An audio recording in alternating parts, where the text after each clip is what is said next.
Allez, salut les bros! Bon, bienvenue dans ce nouvel épisode.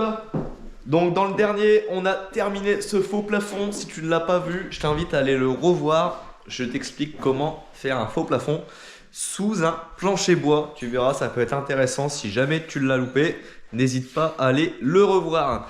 Donc là, maintenant que cette partie-là est faite, eh ben, je vais m'attaquer maintenant au doublage des murs. Parce que le mieux, c'est quand même de commencer par tes plafonds. Tu commences par tes plafonds et seulement après tu viens faire tes doublages, comme ça tu as déjà une fixation dessus. C'est plus simple pour beaucoup d'étapes. Tu peux faire ton faux plafond sans faire attention aux coupes que tu vas faire. C'est-à-dire que tu n'es pas obligé de venir pile poil contre ton mur. C'est plus simple de venir finir ton doublage contre ton plafond que l'inverse. Surtout si tu as des murs qui ne sont pas d'équerre, c'est beaucoup plus embêtant pour tes coupes. Tu vas perdre énormément de temps. Donc ça c'est vraiment un point à prendre en compte. Les plafonds toujours avant les doublages, sauf dans certains cas où tu peux faire autrement, mais là ce n'est pas le cas. Je vais t'expliquer comment je vais procéder. Donc on va garder toujours la même étape. On va partir sur les acoustisaps au mur. Donc le système de fourrure en axe de mur, mais là comme on a 2,50 m, moi sur 2,50 m minimum, j'aime bien en mettre deux. On a Valentin qui passe derrière, un petit coucou. Donc moi, quand on a au moins 2,50 m, je préfère en mettre deux. La norme ne te dit pas grand chose là-dessus. Eux, ils vont te dire que sur 2,50 m, si tu en mets un, c'est suffisant.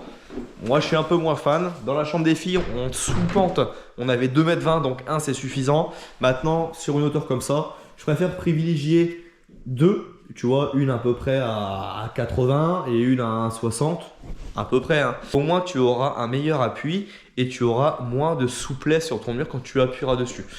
Après, c'est moi qui veux ça, je fais comme ça chez mes clients. Donc, si je le fais chez mes clients, je vais aussi le faire chez moi. Voilà, je n'ai pas envie de dire que je veux en faire trop chez mes clients et puis facturer plus, ce qui n'est pas le cas. Si je le fais pas chez moi, c'est pas normal. Donc, on reproduit exactement la même chose. Donc ici, on est sur mur extérieur là. Là, on a le mur extérieur qui va à peu près jusqu'ici. Après, on a la salle de bain, mur extérieur. Et là, on n'est que sur du mur intérieur. Donc moi, je vais procéder en isolation. On va partir sur de la GR32 en 100 d'épaisseur sur la partie mur extérieur ici et là. On va avoir la chambre qui, elle, avant d'arriver là, je vais la faire venir jusqu'ici et je vais faire un petit décrochement, en fait, pour gagner un peu de place dans cette chambre-là. Donc, je vais continuer mon épaisseur de 100. Je vais pas m'arrêter ici, ça serait ridicule. Je vais aller au moins jusqu'au bout de ma cloison. Et à partir de ce moment-là, je repars je vais voir si je repars. J'ai de l'acoustisap. C'est une laine de verre qui est simplement acoustique. Donc juste pour le bruit, j'en mettrai peut-être là, mais pas sûr. Tu vois, parce qu'ici on a la salle de bain. Ici on a le mur de la chambre. On est déjà sur des murs de plus de 20 cm d'épaisseur. Tu vois, on a 40 cm même. Ici, mur extérieur GR32 en 100. Et là, juste une ultra acoustique sur ce mur-là pour le bruit. Donc les à-coups. Parce que là derrière on a la salle de bain des garçons. Et puis ici, il y aura une cloison qui va faire là, qui va faire ça. Donc ici, radiateur, là, la porte. Ensuite, on repart en décroché comme ça, on repart là. Et la petite cloison autour du toilette. Donc, je vais me lancer là-dessus. Je vais pas te réexpliquer encore une fois de plus comment on fait un doublage. Ça va pas être marrant pour toi si je t'explique la même chose à chaque fois dans toutes les vidéos. Donc, je vais me concentrer là-dessus. Tu as compris le principe. Une lisse basse au sol, une lisse haute au plafond. Double fourrure sur les murs et après on lance les acoustisaps. Donc c'est parti, on se lance là-dessus. En même temps, il y aura après passage des lecs. Là, Valentin, il est en train de me passer tous les câbles d'antenne. Donc on a les câbles d'antenne de la chambre des garçons que j'avais pas encore ramené en haut. Donc là, on va les repasser en doublage ici, puis les faire remonter dans le grenier. Et on va en ramener un ici pour cette chambre-là. Du coup, il y aura ici l'espace télé et après bureau où on ramènera le RJ45. Donc c'est parti, on se lance là-dessus. Doublage.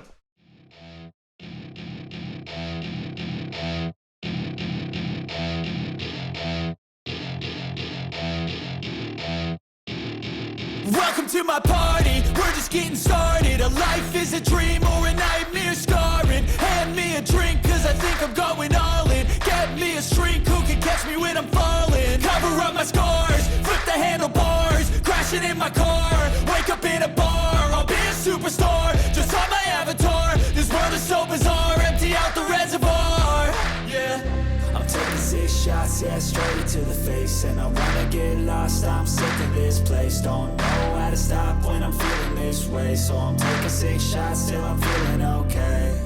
I think I'm going crazy, don't think I'll get home safe. So I'm taking 6 shots all straight to the face. I'm taking 6 shots, are you coming with me?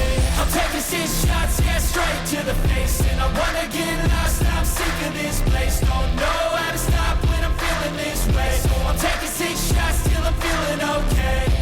I think I'm going crazy, don't think I'll get home safe. So I'm taking 6 shots all straight to the face. I'm taking 6 shots, are you coming with me? Sometimes you need to let loose, grab juice, get goose, tattoos, taboos, get screwed.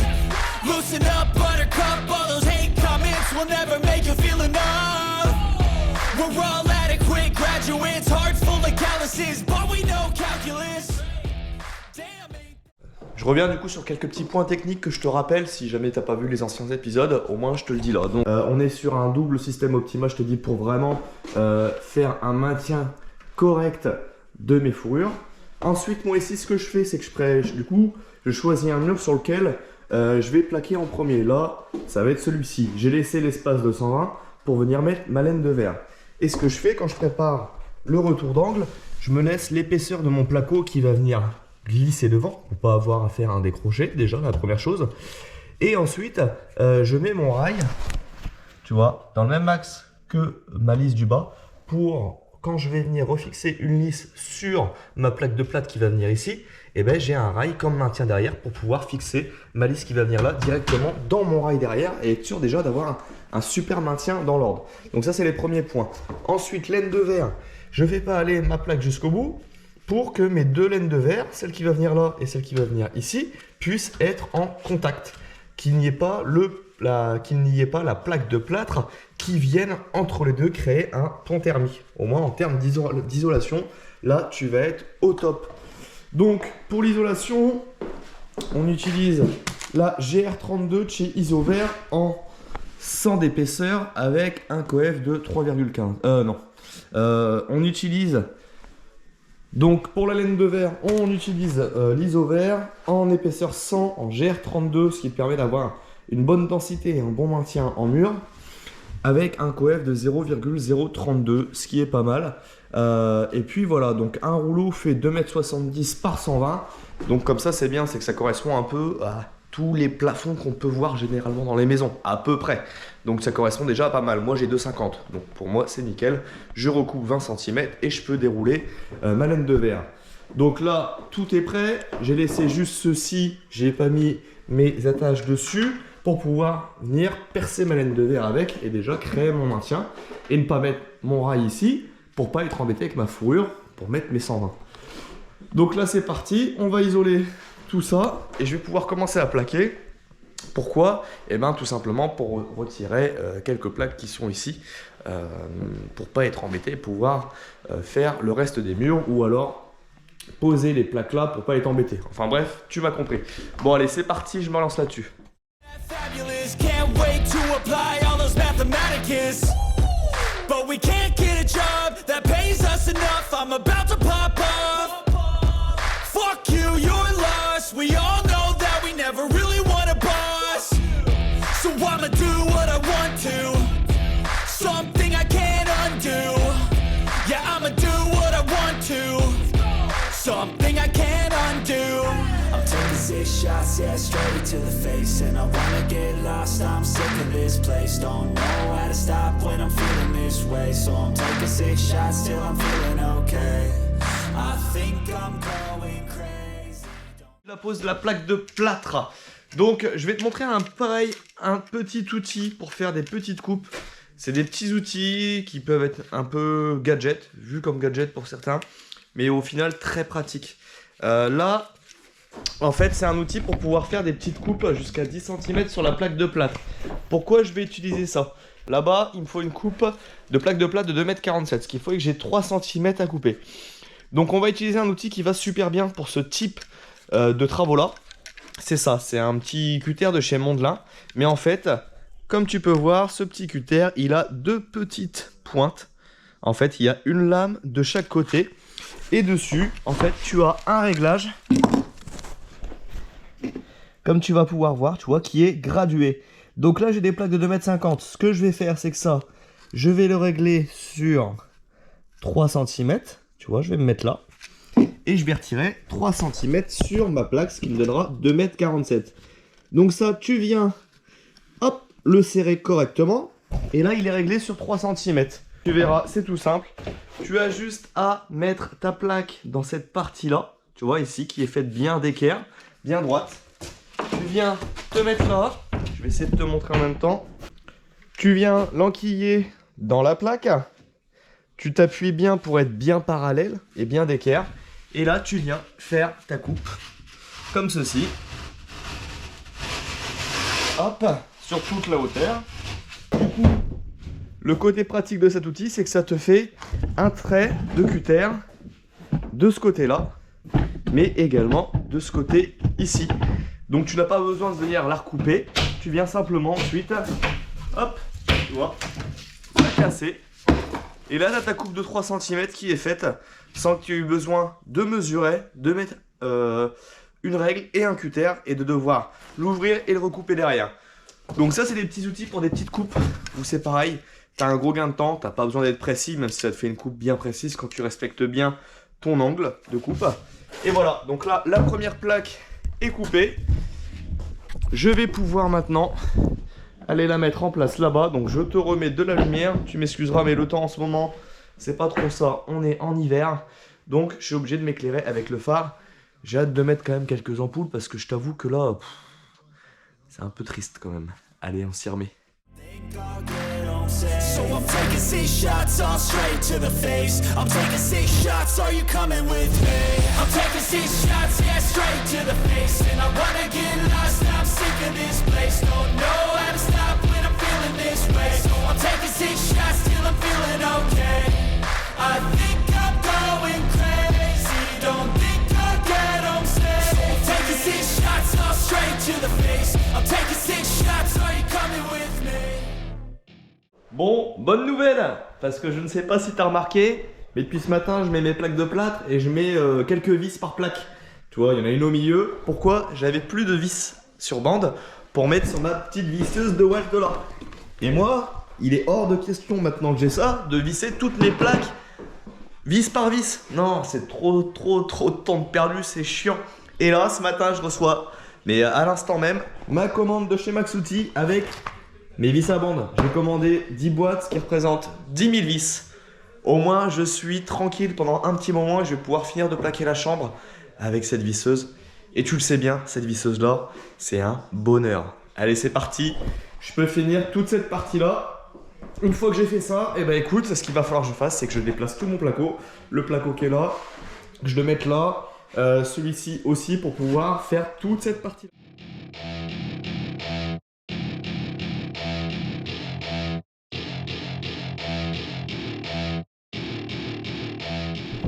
On est d'accord, tu gagnes du temps quand même.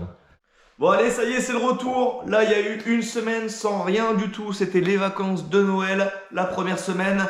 Reposé, on n'a pas touché un outil. Et je peux te dire, ça fait du bien. Ça faisait super longtemps que c'était pas arrivé. Donc là, j'ai une patate de dingue. Donc on repart sur les doublages de murs. J'avais fait ça du coup la dernière fois, tu t'en rappelles, parce que pour toi c'était il y a 10 secondes. Moi ça remonte à plus d'une semaine. Donc là on va reprendre le doublage ici. Pour le doublage, ce que je vais faire, je vais pas repartir avec le système de fourrure, je vais repartir en rail et montant. Pourquoi? Parce qu'en fait j'ai une porte à poser et la porte elle me demande un montant pour pouvoir venir fixer mes vis directement dans le montant. Si je mets une fourrure, la fourrure ne va pas assez loin et je peux pas me percer dedans. Donc là j'ai un petit bout de mur à faire. Donc ici, je vais repartir en rail et montant, ce qui n'est pas du tout dérangeant. Tu peux changer tes techniques de pose en allant, même si c'est sur le même mur, il n'y a aucun souci là-dessus. Donc on repart là-dessus, je reprends exactement mes bonnes cotes. Ce qui est bien, c'est que mes cotes, je les ai déjà parce que ici, j'avais mis pile poil ma réservation qu'il me fallait en comptant l'épaisseur de mes plaques de plâtre pour faire mon retour. Donc j'ai simplement à remettre un niveau laser d'équerre par rapport à ces deux montants-là. Et j'aurai pile poil ma cote pour mon ouverture de porte.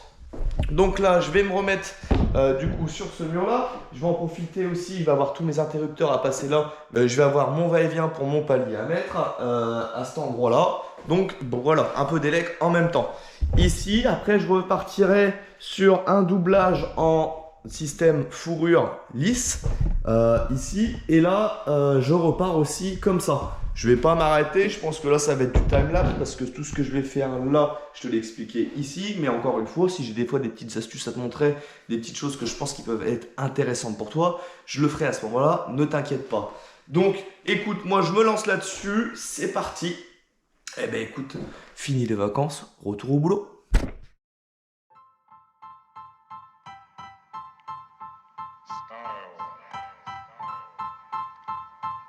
Style is the answer to everything. A fresh way to approach a dull or dangerous thing. To do a dangerous thing with style is what I call art.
Bon ben voilà, ça y est, comme tu as pu voir, tout le doublage qui restait à faire est fini.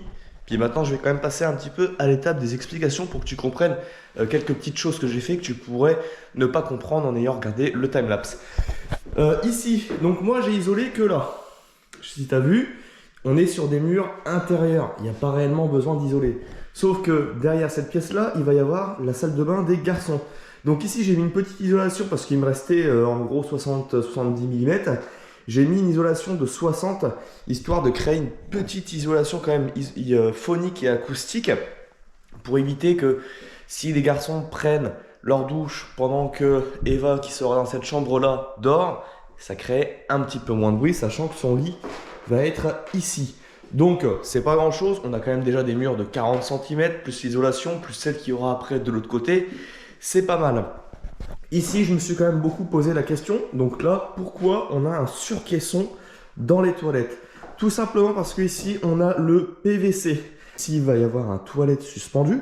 Et je ne voulais pas me retrouver avec un petit caisson qui fasse ça dans l'angle et qui parte jusqu'en haut. esthétiquement je trouve pas ça joli, et comme moi je suis ultra maladif sur les éclairages, les niveaux, les pièces parallèles, etc., je voulais un truc droit. Donc ça se verra pas, parce qu'ici on va avoir la cloison qui va revenir comme ça, avec la porte qui va commencer ici, et comme ça ce petit retour va me permettre de m'écarter un petit peu du radiateur qui va être ici, ce qui évitera que la porte cogne dans le radiateur. Donc tu vois, voilà, tous ces petits éléments, c'est pas pour rien. Même si je perds 10 cm dans les toilettes, moi je m'en fiche, ça change rien, les toilettes. Pour ce qu'on y fait, c'est pas bien méchant. Donc, ici, là j'ai réisolé parce que de l'autre côté c'est le mur extérieur. Ici j'ai pas isolé parce que c'est la chambre, donc pas de souci. Donc, tiens, tu vois, la taille des murs ici, il y a ce qu'il faut, donc pas réel nécessaire, pas besoin d'isoler, parce que ici ça va être une pièce palier, donc il n'y a pas grand intérêt. Ensuite j'ai passé toute mon élec va-et-vient pour le lit, pour pouvoir éteindre cette chambre là, mes prises, j'ai rajouté une ligne éclairage pour le toilette, une ligne prise ici, comme ça permettra d'avoir une prise sur le palier de ce côté là, au cas où, on sait jamais, on va toujours prévoir une prise quand même. Et ensuite, donc là j'ai toute mon élec qui vient là, parce que je vais me faire une boîte de dérive derrière le radiateur. Je pense que je vais me faire insulter, mais j'ai horreur des boîtes de dérive apparentes. Donc une boîte de dérive, tu dois toujours la laisser accessible au cas où. Tu as vu toutes les boîtes de dérive qu'il y avait ici, elles étaient toutes dans les plafonds cachés, enfin tu pouvais pas les retrouver. Là elle sera derrière le radiateur. Pour X raisons, une boîte de dérive, normalement tu n'as jamais à y aller. C'est si un jour il y a un problème, que tu cherches la solution, pour X raisons, si un jour il faut accéder à la boîte de dérive ici, il faudra juste démonter le radiateur, purger le radiateur, et c'est tout. Ça va prendre 5 minutes, hein, on l'a fait sur chaque radiateur. Donc voilà, boîte de dérive sera cachée derrière le radiateur, que ça plaise ou non. Il n'y a pas de risque que de l'eau aille dedans. Radiateur, tu as des fuites au niveau peut-être de la tête thermostatique, mais pour que tu aies une fuite derrière, que ça va être sur le mur, c'est chaud. Donc au pire, je prends un petit cordon de silicone, si ça peut tous vous rassurer. Donc là, ça y est, c'est parti. J'ai dû retirer la porte hier pour pouvoir faire mes plaques de plâtre. Et aujourd'hui, j'y ai installé ça. C'est un petit passage. C'est vendu avec le système Urco. Et en fait, ça te permet de passer d'un endroit à l'autre, de protéger. Et tu as une porte intégrée. Tu vois, comme ceci. Hop. Voilà, comme ça au moins c'est bien étanche, c'est tout scotché. Et quand je referme, il n'y a plus de poussière qui vient ici. Vous voyez, c'est un peu chiant quand on fait travaux et qu'on habite en même temps dans la maison. Forcément, c'est pas évident, t'es obligé d'avoir un petit peu de poussière. Donc avec ce type de produit, ce qui est cool, c'est que ça t'évite d'avoir de la poussière et ça te laisse quand même un passage pour aller aux autres pièces. Maintenant que ça c'est fini, on n'a plus qu'à passer aux cloisons. Il me reste plus que ça à faire, donc mes cloisons et mes ébrasements de chaque porte et fenêtre.